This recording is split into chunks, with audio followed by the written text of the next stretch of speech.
नमस्कार दोस्तों, हमारे YouTube चैनल किसान डेयरी फार्म में आपका स्वागत करते हैं।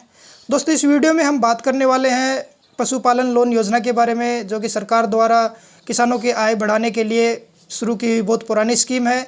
इसके अंतर्गत आप पशुओं के लिए, गाय भैंस के लिए लोन अप्लाई कर सकते हैं और अपना रोज़गार आप बढ़ा सकते हैं। ये छोटा सा आप अपना व्यवसाय शुरू कर सकते हैं दोस्तों। तो इसमें क्या होता है कि आप एक पशु से लेकर 10 पशु तक आप लोन ले सकते हैं बिना गारंटी के। तो इसमें आपको कुछ प्रोसेस रहता है, वो प्रोसेस आपको पूरा फॉलो करना है। पूरी जानकारी शुरू से लेकर लास्ट तक हम इस प्रोसेस के बारे में आपको देने वाले हैं कि आप पशुपालन लोन योजना के तहत आप गाय भैंस के लिए लोन कैसे अप्लाई कर सकते हैं। तो पूरी जानकारी इसमें देने वाले हैं दोस्तों। तो सबसे पहले जो बात आती है कि कौन से बैंक से हम लोन अप्लाई कर सकते हैं, ये भी आपको जानकारी दे देते हैं दोस्तों। जो सबसे पहले बैंक की बात करें तो पंजाब नेशनल बैंक आता है, जो कि आपके ग्रामीण इलाकों में हर जगह मिल जाता है। पंजाब नेशनल बैंक में जाके आप वहाँ पे अप्लाई कर सकते हैं। जो दूसरे बैंक की बात करें वो भी सरकारी बैंक है, स्टेट बैंक ऑफ इंडिया। ये भी आपको इंडिया के हर छोटे गांव के इलाकों में, ग्रामीण इलाकों में मिल जाएगा। तो यहाँ भी आप अपने नज़दीकी SBI बैंक में आप जाके ये लोन अप्लाई कर सकते हैं। तीसरा बैंक जो आता है प्राइवेट बैंक है दोस्तों, ये आपका HDFC आता है, यहाँ भी आप अप्लाई कर सकते हो। और चौथा जो बैंक है बैंक ऑफ बड़ौदा, यहाँ भी ये स्कीम लागू होती है, तो यहाँ भी आप अप्लाई कर सकते हो दोस्तों। इसके बाद हम डॉक्यूमेंट्स की बात करें तो डॉक्यूमेंट की भी पूरी जानकारी दे देते हैं कि क्या आपको लोन अप्लाई करने के लिए डॉक्यूमेंट चाहिए होंगे। तो दोस्तों, इसमें आपको सबसे पहले पशुपालक का आधार कार्ड चाहिए होगा, दूसरा आपके पशुपालक का पैन कार्ड चाहिए होगा, और तीसरा जो है आपको जो पशुपालक जो लोन अप्लाई करने वाले हैं उनके बैंक की पासबुक की फ़ोटोकॉपी चाहिए होगी। इसके बाद दोस्तों पशुपालक का फ़ोन नंबर चाहिए होगा, और आपका पशु का हेल्थ सर्टिफिकेट चाहिए होगा, और पशु का आपका चिकित्सक प्रमाण पत्र भी चाहिए होगा। ये भी आपको पूरी जानकारी देंगे। और पशु का जो आप इंश्योरेंस करवाना है उसका इंश्योरेंस नंबर चाहिए होगा। तो ये जो सारी चीज़ें, जैसे आपको पशु का ये पशु चिकित्सक प्रमाण पत्र, ये भी आपको आपके नज़दीकी पशु केंद्र से मिलेगा, तथा आपका जो हेल्थ सर्टिफिकेट है पशु का, वो भी आपको पशु केंद्र से मिलेगा। और जो इंश्योरेंस है वो भी आप पशु केंद्र में जाके अपने पशु का इंश्योरेंस करवा सकते हैं।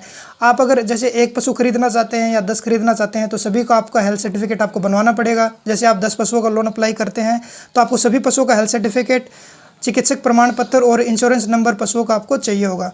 तो ये सारी चीज़ें आपको चाहिए होती हैं दोस्तों लोन अप्लाई करने के लिए। आप ये आपको स्क्रीनशॉट साइड में लगा दिया है, तो अगर आपके पास ये याद नहीं है तो आप लिख भी सकते हैं कहीं पे।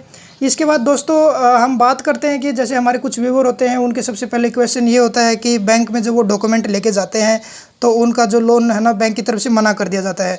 तो इसका प्रोसेस हम बता दें दोस्तों। जो आपको सबसे पहले फ़ाइल तैयार करवानी होती है वो आपको आपके नज़दीकी पशु केंद्र से ही फ़ाइल तैयार करवानी होगी। वहाँ पे आपको जाके SDO से मिल लेना है, और सबसे पहले आपको पशुओं का हेल्थ सर्टिफिकेट बनवाना है, पशु का इंश्योरेंस करवाना है, जितने भी पशुओं का आपको लोन करवाना है।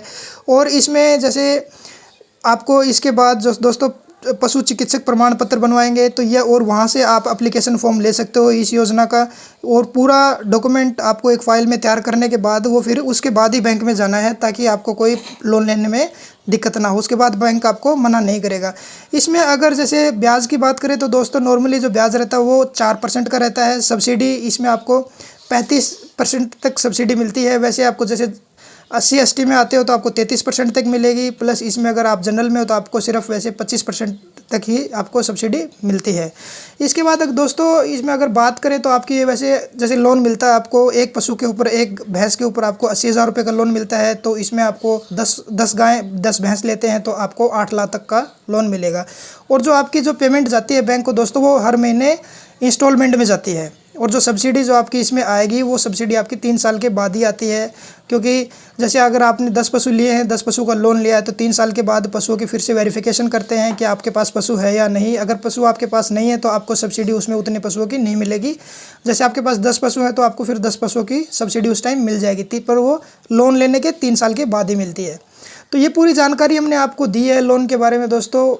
तो अगर आपका कोई इसके अलावा अगर कोई क्वेरी, कोई क्वेश्चन है तो हमारे आप कमेंट में डाल सकते हैं, तो आपकी क्वेरी का आंसर किया जाएगा।